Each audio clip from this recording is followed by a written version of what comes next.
જય શ્રી કૃષ્ણ ગુજરાતી મિત્રો, કેમ છો? આજે આ વિડીયોમાં આપણે વાત કરીશું દિવાસા વ્રતની, જેને એવ્રત જીવ્રતનું વ્રત પણ કહેવામાં આવે છે. ગુજરાતી મહિલાઓ આ વ્રત તેમના પતિની લાંબી ઉંમર અને સંતાન સુખની પ્રાપ્તિ માટે કરે છે. તો આ વ્રત ક્યારે શરૂ થાય છે, કેવી રીતે કરવું, અને આ વ્રત કરવાથી માં એવ્રત અને જીવ્રત, માં જયા અને વિજયા એ કોણ છે અને એમનું શું આશીર્વાદ મળે છે, આ વિડીયોમાં એ વાત કરીશું. તો સૌપ્રથમ આપ દિવ્ય હોમ ચેનલને સબસ્ક્રાઈબ કરો અને કોમેન્ટમાં લખો કે તમે એવ્રત જીવ્રતનું વ્રત કરેલું છે કે નહીં.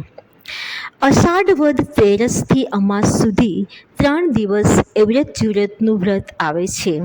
વ્રત કરતાએ મીઠા વિનાનું ભોજન લઈ એકટાણું કરવું, જાગરણ કરી માતાજીના ગરબા ગાવા અને માતાજી સમક્ષ અખંડ દીવો પ્રગટાવેલો રાખવો.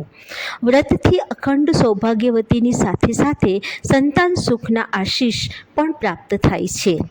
પરંતુ આ જે એવ્રત જીવ્રતનું વ્રત છે એને દિવાસાનું વ્રત પણ કહેવામાં આવે છે, જે સૌથી મોટા જાગરણ તરીકે પણ ઓળખાય છે. હવે આપણે જાણીએ કે એવ્રત જીવ્રતનું અથવા જયા અને વિજયામાં કોણ છે. જ્યારે આપણે કોઈ પણ દેવીની આરાધના કરીએ ત્યારે તેમની સાથે તેમની નિત્યાઓ અથવા તેમની સહચારિકાઓ પણ હોય છે. માં એવ્રત અને જીવ્રત તથા માં જયા અને વિજયા માં પાર્વતીની નિત્યાઓ છે, જે 16 માતૃકાઓમાંથી 4 માતૃકા તરીકે ઓળખાય છે. માતા એવ્રત અને જીવ્રત એ લાંબુ આયુષ્ય આપે છે તથા જયામાં અને વિજયામાં એ ઉત્તમ સંતાનની પ્રાપ્તિ કરાવે છે. જેવી રીતે માં કાલી, માં લક્ષ્મી, માં સરસ્વતી તેમની દિવ્ય ઉર્જા અને દિવ્ય આશીષ સાથે રહે છે, તેવી રીતે તેમની સાથે રહેલી નિત્યાઓ પણ એક દિવ્ય આત્માઓ હોય છે. તેમનામાં પણ અનેક સિદ્ધિઓ હોય છે. તેઓ પણ આપણને આશીર્વાદ આપી શકે છે. તો આ નિત્યાઓ જ છે એવ્રતમાં, જીવ્રતમાં, જયામાં અને વિજયામાં. તો આ વ્રત શ્રાવણ વદ તેરસથી અમાસ સુધીનું કહેવામાં આવે છે. આ વ્રતને દિવાસાનું વ્રત પણ કહેવાય છે. અને આ અષાઢના અંતિમ દિવસે પરિણીતા બહેનો માટેનું આ એવ્રત જીવ્રતનું વ્રત અને દિવાસાનું જાગરણ ખરેખર તો એ તેમના પતિના લાંબી ઉંમર અને ઉત્તમ સંતાનની પ્રાપ્તિ માટે જ કરે છે. કારણ કે આ વ્રત લગ્ન પછી જે પરિણીત બહેનો છે તે પહેલાં 5 વર્ષ સુધીમાં કરી શકે છે.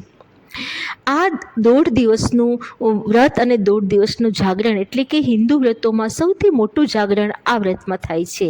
એક તો પર્વના માસો ગણાતા દિવાસાનું જાગરણ સૌથી મોટું જાગરણ ગણાય છે તથા આ વ્રતથી જ આપણે વ્રતોની શરૂઆત પણ થાય છે.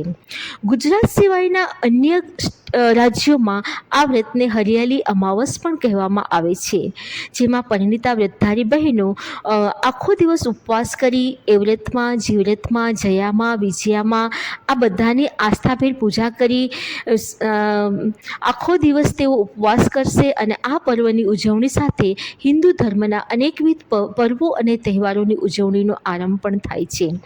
દિવાસાથી શરૂ થતી પર્વોની શૃંખલા લાભ પાંચમ સુધી ચાલે છે, જેમાં નાના મોટા અનેક 100 જેટલા પર્વોની પરંપરાગત રીતે હિન્દુ સમાજ ઉજવણી કરે છે. હવે જાણીએ કે આ એવ્રત જીવ્રત વ્રત કેવી રીતે કરવું.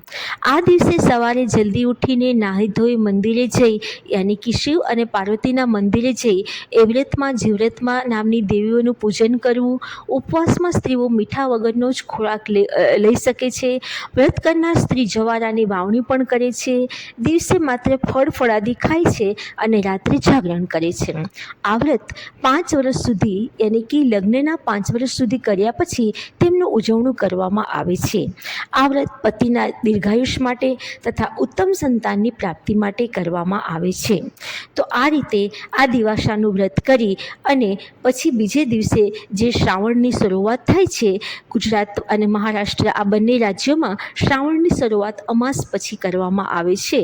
તો આ શ્રાવણની શરૂઆતથી મહિલાઓ દશામાના વ્રતની શરૂઆત પણ કરે છે.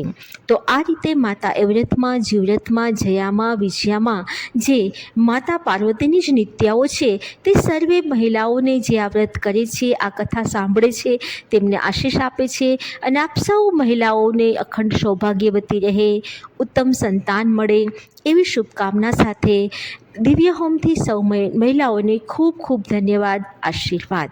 નમસ્કાર.